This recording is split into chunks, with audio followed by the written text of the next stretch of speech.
Épisode 35. Le TSA est-il surdiagnostiqué?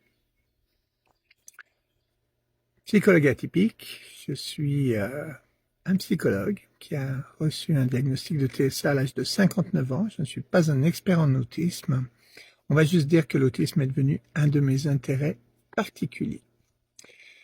Alors, parfois, on peut se demander si le TSA ne devient pas un petit peu surdiagnostiqué.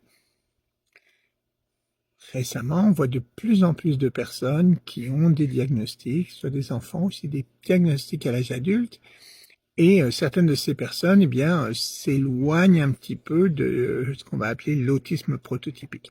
Alors, l'autisme prototypique, c'est quand vous prenez une trentaine d'intervenants bien formés à reconnaître l'autisme, et vous leur présentez des personnes. Bien, l'autisme prototypique, ça va être quand 99% de ces personnes, on va dire 29 sur les 30, disent « Ah oui, cette personne-là est autiste, il n'y a pas de problème. » Alors là, c'est prototypique.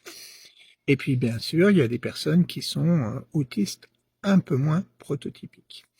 Et plus on va poser un diagnostic tard, plus on risque de s'éloigner un petit peu du prototype de l'autisme. Par exemple, dans mon cas, à l'âge de 59 ans, on s'entend que j'avais tellement masqué, tellement adapté que certaines des des caractéristiques autistiques, n'étaient pas si visibles à l'extérieur, certainement dans mes comportements, et même, jusqu'à un certain point, pas si visibles pour moi.